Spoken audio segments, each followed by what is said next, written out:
Պարոն Փաշինյան, ինչքան մոտենում են ընտրությունները, այդքան ձեր նկատի ունեմ նաև ձեր անձնապես եւ ձեր ղեկավարած ուժի եւ մյուսների միջև հերակա բանավեճերը շարունակվում են եւ դրա ֆոնին նաև ընտրական օրենսգրքում կատարված փոփոխությունը, որով արգելվում է անուններ, անձնանուններ օգտագործելը կուսակցությունների եւ դաշինքների, մասնավորապես Սամվել Կարապետյանի թիմը մեկնաբանում է, որ դուք եթե նախկինում վախենում եք նրա նկարից, հիմա վախենում եք նրա անուն ազգանունից եւ դրանով է պայմանավորված հապճեպ որոշում կայացնել ընտրական օրենսգրքի փոփոխություններ իրականացնելը,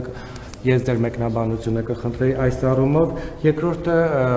եթե ճիշտ եմ հիշում, եկեղեցու բարենորոգման խորհուրդ կար, երբ է վերջին անգամ այդ խորհուրդը նիստ իրականացրել, ինչ փուլում է եկեղեցին բարենորոգելու ձեր ծրագիրը եւ շատ կարճ Դիանա Գասպարյան, եթե չեմ սխալվում, Էջմիածնի քաղաքապետը շարունակում է մնալ ձեր թիմակիցը, որովհետեւ նա իր դեմ հարուցված քրեական գործը մեղադրանքը համարում է շոու։ Եթե ընդդիմադիրներն անեին, գուցե դա հասկանալին էր, բայց ձեր թիմակիցն էլ անգամ դա որակում է շոու։ Շնորհակալություն։ Տեսեք, շատ լավ օրինակ վերեցիք նախորդ օրինակի հիման վրա, որովհետև երբ որ խոսվում է ընտրովի արդարադատության մասին, այդ ձեր ասած օրինակը ցույց է տալիս, որ արդարադատությունը Հայաստանում աշխատում է եւ կառավարող կուսակցության ներկայացուցիչների հանդեպ եւ այլ անձանց հանդեպ։ Ես շատ լինում է, որ նաև մեր քաղաքական թիմի ներկայացուցիչները կամ մեզ հետ աֆիլացվող մարդիկ, որ անում են հայտարարություններ եւ այդ հայտարարությունները այսպես դառնում են քննարկման եւ շարժման առարկա, ասենք որ ես առիթ լինում է, ասում եմ, իսկ ինչու հարգելի գործընկերներ, դուք այդ հայտարարությունները տենց վրթովված իբր արդարության եւ անելիս չեք ասում, որ ձեր շրջապատի այսինչ մարդը վերջերս դատապարտվել է, այսինչ հոդվածով, այն մյուսը նկատմամբ քրեական գործ է հարուցվել, այսինչ հոդվածով եւ այլն եւ այդպես շարունակ, որովհետեւ հա լինում է, որ մարդկանց երբեմն թվում է, որ իրանք ԿՊ-ի անդամ են, իրանք ինդուլգենցիա ունեն, ոչ 2018 թվականից սկսած արդարադատությունը նույն կերպ մի մաս է անդիմադիր է դարձել, տեսել եք։ Ասենք հոդվածը չգիտեմ ինչա, բայց բովանդակությունը կաշառք բանի,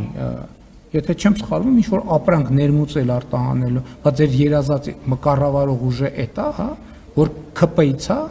ուրեմն պետք է հիմել բան ամբիոններից դոշ են ծեծում։ Ինչ են դոշ ծեծում, որովհետև դատվում են։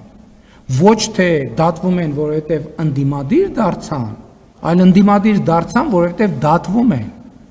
Երբ որ իրանք սկսեցին դատվել, այդ ժամանակ իրանք ընդդիմադիր չէին, իրանք երդվում էին որոշ անուններով, բայց հենց որ հույս ունենալով, որ այդ երդվելը իրանք ինդուլգենցիա, իրանք կարան կաշառք վերցնեն, իրանք կարան, չգիտեմ, ոչխարի արտահանում անեն ներմուծեն կամ արտահանվեն ներմուծեն, չգիտեմ, ոչ, այդպես չի։ Ինչ եկեղեցու խորհուրդը մշտական կապի մեջ է եւ մշտապես աշխատում է եւ զարգացումն են, որ այդ օրակարգը, ինչպես տեսել եք, հույս ունեմ, տեղագտել քաղաքացիական պայմանագիր կուսակցության նախընտրական ծրագրում։ Եվ մենք դա նաեւ շատ կարծում եմ արդար է եւ ճիշտ է, որ մենք այդ հարցն էլ ժողովրդի դատին ենք հանձնում եւ այդտեղ էլ ընտրությունները ունենալու են շատ կոնկրետ հետևանքներ։ Ինչ վերաբերում է վախենալուն, դե ես ասեցի ինչից եմ վախենում։ Ասել եմ արդեն, չէ, ինչից եմ վախենում, նոր էլ ասեցի ինչից եմ վախենում։ Իրոք շատ վախենում եմ։ Ու այդ կոչերին չեմ կարողանում արձագանքել եւ տենց էլ գրել էի, ախր վախենում եմ։ Ես ճիշտն ասած չեմ կարող ասել ինքը ֆորմալ կուսակցության անդամ է թե չէ, այս բան պատրաստ չեմ։ Համեն դեպս ներգրաված չի որևէ ձևով, որևէ աշխատանք։